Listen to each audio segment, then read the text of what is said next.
Welcome to Twin Signals, Metrics at Work, with Elizabeth P. Morgan. Because metrics only matter when everyone agrees on what they mean. In this episode of Twin Signals, Metrics at Work, I speak with Chris Willis, CMO at Outseer, a leading global fraud detection software vendor. Chris shares what it takes to deeply align marketing and sales around pipeline performance, not as separate functions, but as one system accountable for revenue. We explore what he calls the luxury of a common language across the funnel, and why without it, even core metrics like pipeline quickly break down. Not surprisingly, Chris's favorite metric is weighted pipeline for a specific time period. He explains how this reveals whether your funnel is actually set up to convert and what it really means to manage deal creation, progression, and closing as one revenue motion. We also discuss the challenge of trusting the numbers themselves, especially in a world of AI-driven insights, and why, without confidence in the data, even the most advanced tools quickly lose their value.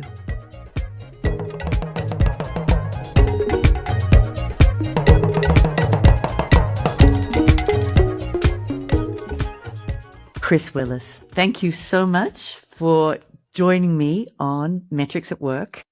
I'm very excited to be here. Thanks for having me. It's a pleasure. But, I was thinking about you, this conversation today, and it occurred to me that I actually met your metrics before I met you. Is that yeah, true? Tell us how that's possible. Because I was working with the same, you and I were both working in companies in the same portfolio. And the guy on my board sent me your dashboard from HubSpot and said, do this. And I think I met you about a month later, but it was, I think everyone was getting very excited about performance marketing in those days. And I remember seeing these perfect dashboards just rolling through with pipeline deal, so. Perfect example of your reputation precedes you. Wow. I love it. It's a funny thing to think of at this time. But maybe, Chris, for everyone that's with us today, could you describe your role at Outseer, the fraud detection company, and what stage you're at, how you market and sell today? And then maybe we can talk a little bit about how you're building the go-to-market organization. Sure. So I'm a CMO at Outseer. I've been here now for about 8 months. Outseer helps large organizations, large financial institutions, manage fraud, digital risk, scams, without increasing customer friction at the heart of what we do. We sell into banks, big sophisticated institutions. So the buying process, is complex, it's technical, it's risk adverse. My marketing is targeted, not shotgun. We know the organizations that we can sell to. We know who we want to talk to inside those organizations. The strategy is engagement. I'm very lucky to have an absolutely brilliant sales organization. And if we can create a conversation, it's likely that conversation is going to lead to further conversations and eventually pipeline. So we're really out right now trying to create mass awareness inside our target audience that's going to lead to very targeted, very expert conversations into solution conversations. And the metrics that you set up, I mentioned the first dashboard I saw from you, but how do you set up your metrics and your monitoring and oversight today? So I don't want to sound trite, but I don't care about leads. And that's it's not a great message. If you're listening and you're thinking, oh, cool, we don't need leads. That's not what I mean. What I mean is, where marketing's impact really occurs is in the creation of pipeline that's going to close. We're here to be part of the go-to-market, not to be marketing and sales. We're one thing. And so where I start paying attention, yes, I know the number of leads. I see the conversion rate between leads to what would be more of a traditional MQL, and then the handoff with the BDR organization or off the sales team, and then eventually into the funnel. But I'm looking at all of that through the eyes of cost per meeting, cost per opportunity, and then what the dollar amount is. So starting at the thing I care about most, what's the pipeline requirement for a period of time? What's the available pipeline for the next sales cycle? And have we been able to fill to the levels that we need? So the metric you care about most is weighted pipeline for a given time period. That's the total value of deals you expect to close in that time period, adjusted by their stage probability compared to your revenue target for the period. So how do you work with it? Let's say that we're aiming for a 5x pipeline against our sales goals. Have we been able to reach those? What's the gap? How are we going to fill that? Now looking out, like I said, we're selling to sophisticated financial institutions. Our sales cycles tend to be longer. We're loading leads, our pipeline opportunities into pipeline out into the future. How are we doing with Q4? How are we doing with Q1? We know what the goal is across each product set in each region. And that one number, right? That one pipeline number becomes the thing that matters. We can work backwards and forwards from that.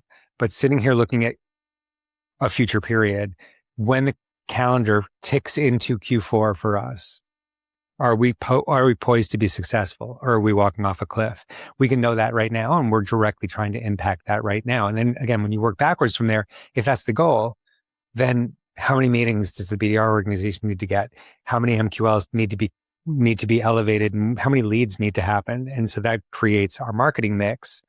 On the other side of that, what are the conversion rates of a early stage opportunity into discovery and scope and beyond, so that we know that we're going to finally hit our number? So again, coming back to that one thing, which is pipeline moment in time, that's the thing that to me matters the most. If I could only know one thing, that would be the thing. And do you think, we all use the term pipeline all the time. Do you think people have a common understanding of what pipeline is and pipeline at a specific time is? Is the meaning clear?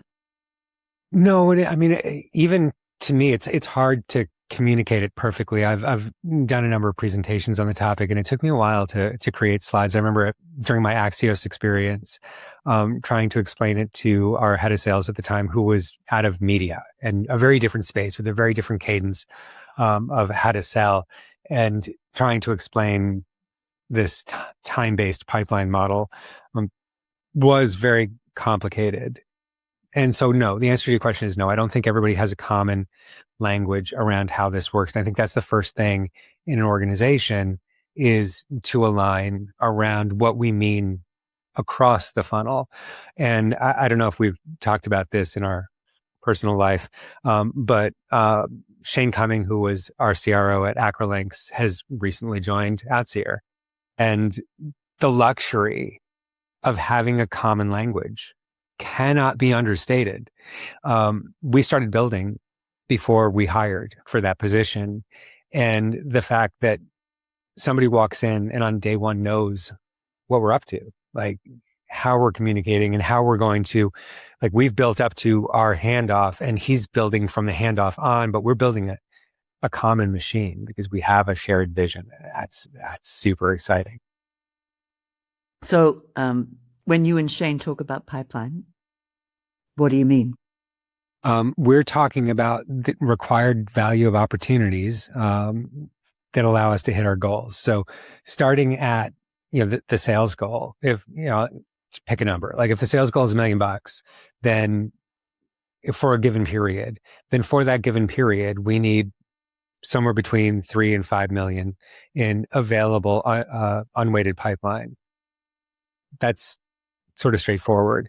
But then I think that's where people tend to think about pipeline. It's like, I have 5 million. I want to close 1 million, 25% conversion rate or 20% conversion rate. I'm good to go. Cool. How are you thinking about progression? And progression starts leading to the conversation about weighted pipeline. Where is your pipeline? Because if all of your pipeline that you think is going to make you successful in a given period is sitting in your earliest pipeline stage, your earliest funnel stage, so discovery, then you don't actually have 5x pipeline, because when you look at the weighted value, usually discovery opportunities convert to closed won between 5 and 10%. So if we take 5 or 10% of that unweighted pipeline, you do not have enough to achieve your goal. You need to progress at the same time. And so as a sales manager, the sales managers need to be thinking about more than closing available pipeline. They need to be thinking about progression. Are you moving your deals forward? But wait, there's more. There's creation. So it's three things. You have to be able to do three things. I need to create opportunities for the next future, so I don't walk off a cliff at the end of this quarter. I need to progress the opportunities that are going to get me to success in my future period. And I need to be closing for this quarter. There's this constant flow in a circle, creation, progression, and close one, that we can't forget about. And if you only do one, that's lost. And I think when most people, again, talk about pipeline, they're talking about the creation of opportunities with the eventuality of closing it, without really thinking about the fact that pipeline is a fluid number. It changes over time, based on how you progress your opportunities. So you're also looking at that velocity of Have to. Yeah. Because if we looked at a situation where there's a 12-month sales cycle, and essentially that means marketing has zero impact on the current year business. Like, there's nothing we can do. And how would we impact that? Like, how could we do better? And that's where you start looking at your progression model. How do we move through our sales cycle at a higher velocity? Is there room to increase velocity in that process so that we can pull deals back into Q4 of a given year, so that marketing can have impact on this year? And that's always our goal. Is like, I understand sales cycles and the fact that it's going to take you a period of time to close, and anything I give you now is going to close in the future. But I want to impact now too. Like, how do we fill gaps that live in a 2-quarter out period or a 3-quarter out period? And that's through finding velocity in the sales cycle. It's my pleasure to share that Twin Signals Metrics at Work is sponsored by HelloTwin.ai, the semantic operating system for SMBs. Hello Twin. Stop managing agents. Start managing outcomes. Launching June 24, 2026. So thinking about when you were at Outseer and setting up, and you want to create a strong metrics culture, where do you start? Do you start by defining numbers, or do you start by defining meaning with people, or by defining behavior? Like, how do you, and I get that best is to have complete synergy with your counterparts in the GDM motion. But for your team, how did you get the ball rolling? From experiences that I've had over the course of the last 4 or 5 roles that I've had, it's about starting from the beginning of the funnel and integrating in everybody into that conversation. I think one of the things that marketers tend to do is think that, like, I can just go build my stuff and I can do it in a vacuum because, look, I've done this and I know what I'm doing. And yes, we totally can do that, but it works a lot better when you integrate in people from the sales organization, people from the solutions consulting organization, RevOps, like the sales teams, operations folks, into the process. Why? To your point, it's creating that shared language. It's understanding what we're doing. In every business that I've been in, we've come in and we've built the top of funnel. Like in Salesforce, new process. I'm a big fan of not using the leads entity in Salesforce. I'd rather use contacts and build a lead opportunity on top of those, because that opportunity, first of all, the leads entity is a separate database. It does not transfer data very well. Secondly, creating this MQL opportunity allows a BDR or a seller to work through the stages of an opportunity, of an early stage lead opportunity, or a lead, the way that you would work through a sales opportunity. And when you transfer that, convert that over to a sales opportunity, it retains all the data. So yes, I understand that, kind of. If you're listening and you're like, that sounds crazy. Yes, I have a really, really great demand leader. But I understand it, but I want to bring people into that journey with us. And I want them to understand why we're doing it, what it does for them, and how it benefits them. And then how it turns into dollars in pipeline. And then I want to make them understand how their actions, in working with the sales organization, how their actions further upstream impact others who are trying to fuel. So simple example, our BDR organization reports to me, and I compensate that team based on actual sales opportunity value. Like that's where the rubber hits the road. The fact that you can get 1,000 meetings is very irrelevant to me. The fact that you get meetings that sales teams accept and that turn into opportunities and then progress is super important, because it's like saying, marketing's killing it. We got 1,000 leads and the sales team got no deals. Like, we're just creating garbage. I can get 1 million leads by walking into a mall with pack of dollar bills and just handing it out and getting people's names, but nobody's going to buy product from me. So it's all about creating the best available product to hand off to the sales organization. And so things like this common understanding, if you don't progress your deals in a timely manner, the BDRs are starting to starve.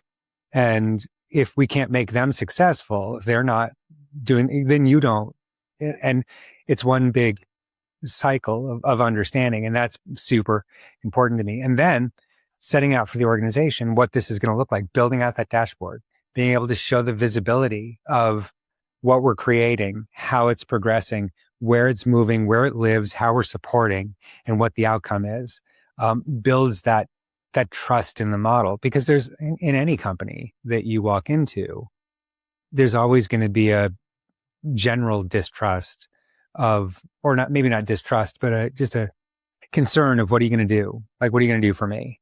And the ability to show that as a salesperson, you're represented in our thoughts. You're in our dashboard. We're seeing how we're fueling you. We're seeing what the outcomes are, and we're working towards making you successful, creates a really positive environment and a great handoff. And so seeing the ability for each individual rep to cover their pipeline goal, to be able to track down to the individual those stage conversion rates. It's important to be able to do that, build out SLAs around each stage. First, being able to see aging by stage, but then digging into what should it be? Like, if something's sitting in interest confirmed, our earliest non-commit stage, or our earliest non-sale stage, if it's there for more than 30 days, it's probably not going to turn into a discovery opportunity. Likewise, if something's sitting in discovery for 150 days, the only thing you've discovered is that you're not selling any software. And so how do we use that data to create a better process? And what can we learn from something that takes 150 days so that the next one doesn't take 150 days? So I'm just thinking about that visibility, and can you share a moment when an early metric, when a metric actually gave you an unexpected insight into pipeline health or GTM performance? I love the story back at a couple of jobs ago. Well, I can say who it was. It was Acrolinks. Digging into the data and looking at the available pipeline for a given quarter. This was prior to, this is my first year there, prior to hiring a new CRO into the organization. And looking at the less of a numeric metric and more of a persona metric. Who are we selling to in these opportunities? And in the case of this particular quarter, the commit was, just about at goal. And then going through and looking at each individual opportunity and identifying the fact that we didn't have a single economic buyer identified. I don't want to be an alarmist, but y'all aren't selling software. You're having conversations with nice people, and those nice people might not even know that you're salespeople. You're just talking. Nobody hears a buyer. And being able to use that information that was in sales, like it's available data in Salesforce, and be able to use that information to create next steps that dramatically impacted our ability to close deals. And then to use that information and propel us forward. When Shane got to Acrolinks, we rolled out Medic to directly impact situations like that. And that kind of information coming out of our data allows us to be better at what we're trying to do. It identifies the soft spots in the way that we sell and market, so that those things don't happen again. And you able to ingest that medic discipline into the metrics you see today? So Yeah, can you absolutely. I mean, that's, cut it by number of economic buyers, number of decision makers, yeah. then So we use plugins into Salesforce. We used It at the last place. We're using, I think, Spotlight. We will be using Spotlight here, so that we have the ability to see metadata in Salesforce and be able to use that to make better decisions, and management across opportunities. And it's not, I mean, I don't think it's a huge lift for the sales team because there is so much available AI. We record our conversations. We can pull data out of those recordings, and propagate that into Salesforce and use that information. But that is, it's a game changer on the ability to move deals through. Likewise, I mean, and you and I have talked about this from a numeric standpoint, being able to identify with an individual seller where their cliff is. Yes, your current quarter is great, but 2 quarters out from now, you're done. Like, so unless you close nothing and keep pushing opportunities, which I hope you don't do, that's a sand deal and that's not a positive. If you're successful right now and you close everything that you have nothing more. Identify that cliff.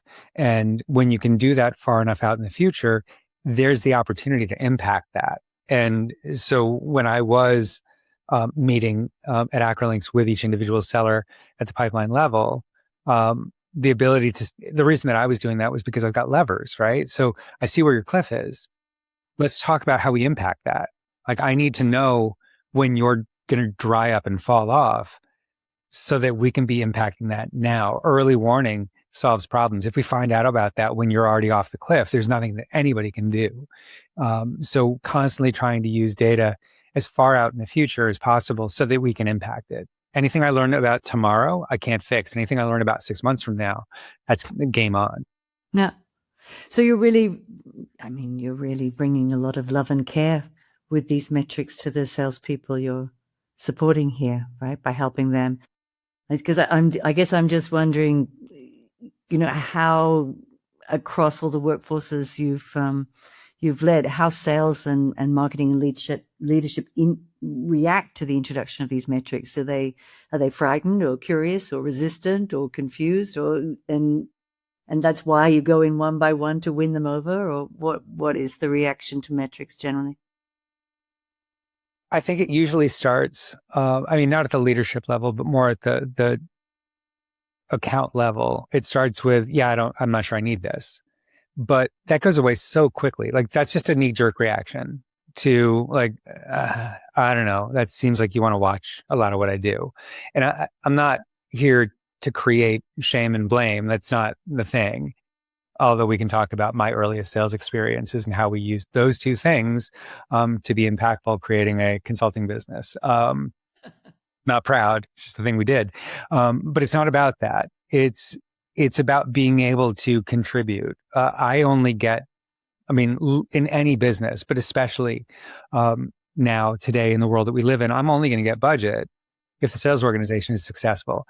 There are usually, in any business, strategic initiatives to bring sales and marketing closer together because they're two groups that can't seem to get their shit together.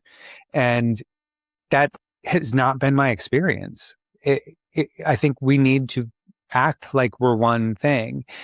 We just had our sales kickoff, and obviously sales and marketing were both there. Marketing was there. I know there are a lot of organizations that don't bring marketing people to their sales kickoff. Like, that's crazy. We're one thing. Like, and if you treat it like one thing and you're not in a fight and you're not looking to compete and you're not blaming, then it works very well. And I think we break through I don't know if I need to give you all this data very quickly when we show what happens when we have this data. And we work across 3 cadences. We've got expansion, we've got cross-sell, we've got new logo. And there's different leadership of each of those. So expansion is very seller driven.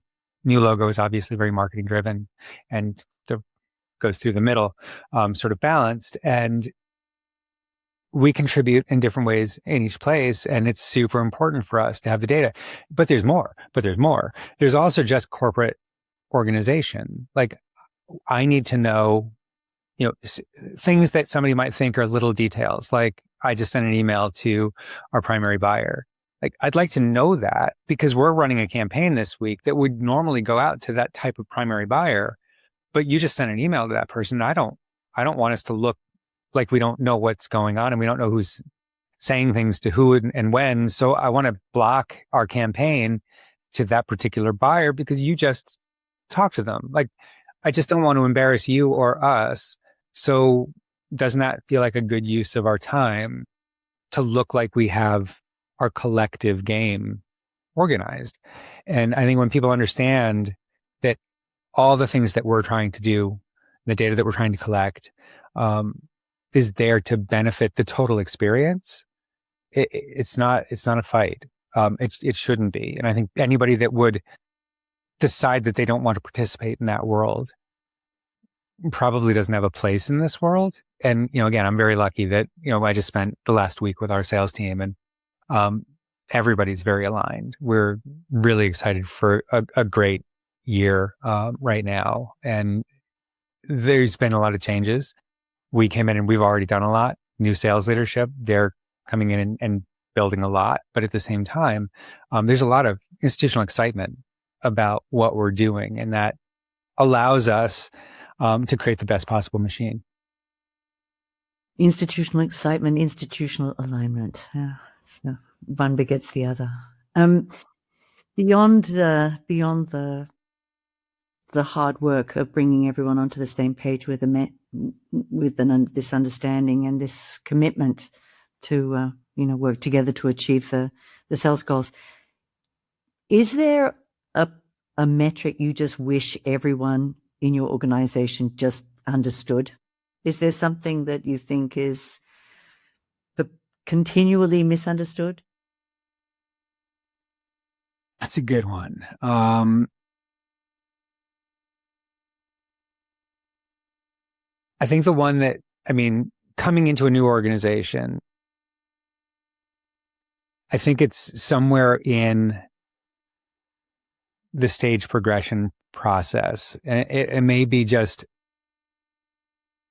stage definition confusion that leads to stage aging. And if everybody was able to be on the same page with a process,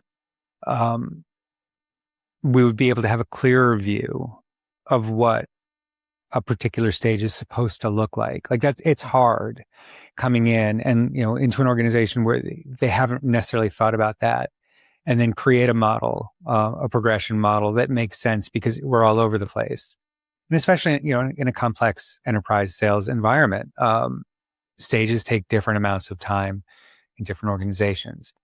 But if we could align over what the desired aging by stage looked like, that would be a really special place to be, because again, we're trying to create a scalable model where if everything is built and working and aligned and has times associated with it and steps associated with it and a number associated with it, then we can scale that. When you're scattered and you don't really understand what it's going to look like, it's very difficult to scale. And so I think time and stage aging, like that's a really interesting one to dig into upon entering a business, to be able to create a broader scalable model. So can you just share for us an example of a classic misunderstanding about time and staging inside a stage? Well, it's less of a misunderstanding and just more of an operational approach of this can live here. I made it to business case stage, scoping, and now we're here for 190, 200, 400 days. And the problem, is that a huge problem? I don't know if it's a huge problem or not, but the problem with that is that creates a perception. If that's what it takes to move through that part of the process, then that's what it takes. Like, if that's everybody and that's our average and that's what it looks like, and then we move forward, that's fantastic. We can aspire to shrink that time frame. but it is what it is. But when we're all over the place, and maybe your opportunity isn't in that stage anymore. And this was a question that was asked last week. Like, what happens if we're in a stage and then we realize that like we lost our exits, we lost our entrance criteria for that stage. The person left. Like I no longer have a champion. Move backwards, start over again, because leaving something in a stage for 400 days that isn't actually operational in that stage is breaking the model, and it's telling us a story about an opportunity that isn't true. And that over a number of opportunities starts to change the way that we look at what an opportunity looks like. And so it's not just that you want to be able to report the right story to management and get the help that you need to progress the deal, but also it's impacting the way that we fuel, time, and forecast a pipeline model. Chris, you mentioned that you're using a lot of different AI tools to get better insight into what's going on with sales activities and so on. What has been your experience so far with AI and metrics? It hasn't been great. So right now in this organization, we haven't really cracked into all that many tools. But if I go back over Axios and Acrolinks, we've tried a lot of different approaches to looking at data. And I think that, part of the problem, like let's just take a large CRM that we won't name that has an AI component. You can guess who I'm talking about, or you can't. Maybe you don't know anything about CRM systems. But anyway, the biggest problem is that it just provides information that's not true. I don't know how else to say it. I can't couch it any better than that. It's not trustworthy data. And I think when companies announce their AI component, there's a large faction of customers that are like, great, got the answers. And I would say, I don't know, be pretty wary about what's coming out of that. You and I have talked about experiments that have been run with said CRM companies' AI, where it's just hallucinating left and right. And companies, people, individuals are putting their trust in that.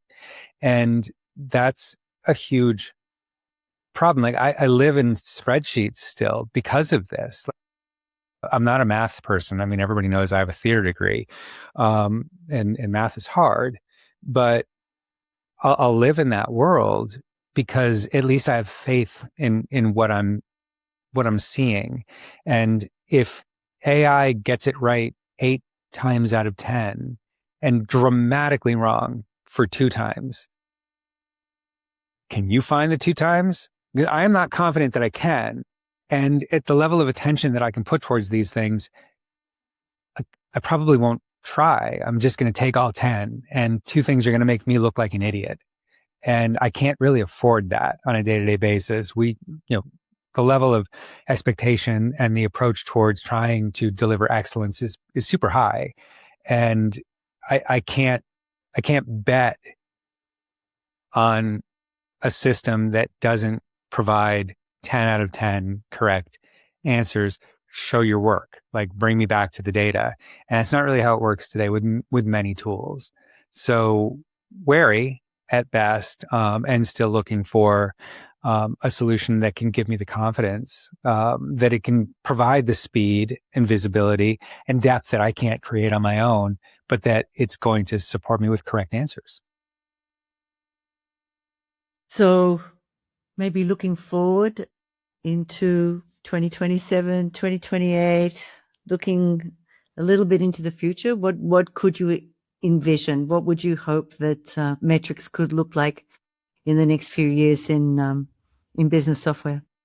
I mean, I need something that's going to work the way that we work. And I don't know if I have a full picture of what that looks like here yet, because Shane and I are both still in early days in building the machine.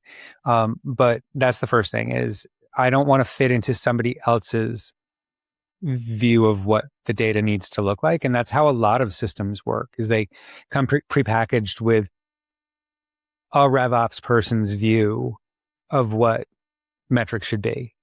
And that's fantastic if you don't have a point of view. But I think both Shane and I have a pretty strong point of view. So the first thing is it flexible enough to do the things that we need it to do? Then,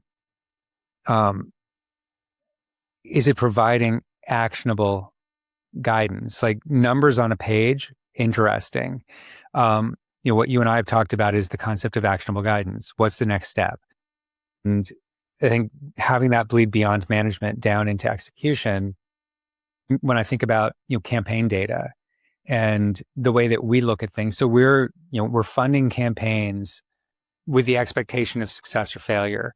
And both either are fine, but success is going to be creating the expected volume of pipeline and having the expected benchmark level of conversion rate. So it's going to get me 1,000 leads that are going to turn into 100 meetings that are going to get me 4 million in pipeline, whatever. And if that happens, cool. If it doesn't happen, do we know that it's not happening? How early can we know that it's not happening? And then what should we do to optimize so that it can happen? Because if it doesn't happen, again, it's fine. Failure's fine. We're going to try a lot of things and some of them are going to work and some of them aren't. But if we fail with something, it's going to get shut off. So how early can we identify that something's not working and then try and impact that and improve it before we cut bait on a concept that might have been great, but just wasn't optimized? I think that looks very different than what most solutions on the market are able to deliver right now. It's not just make it easy for me to see my Q4 pipeline. It's how do we get there?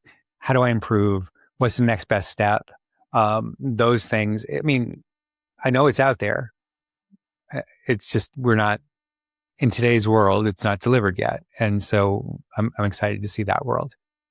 And thinking about how do you see that world? Like you think you wake up, you go to the gym, you come back. Where are metrics sitting for you in the near future? That's a super What's the interesting question. World of the future with metrics in action?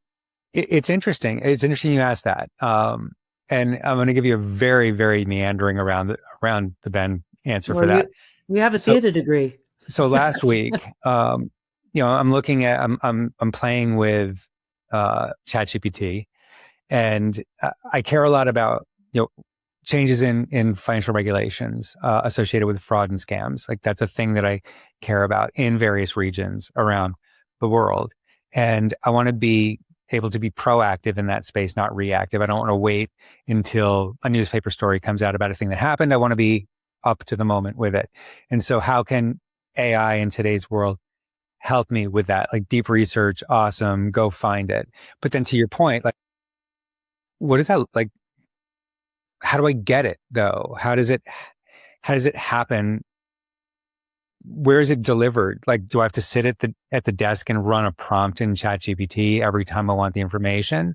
And in this case, what I did was I designed a concept of a solution, built out a PRD, product requirements doc.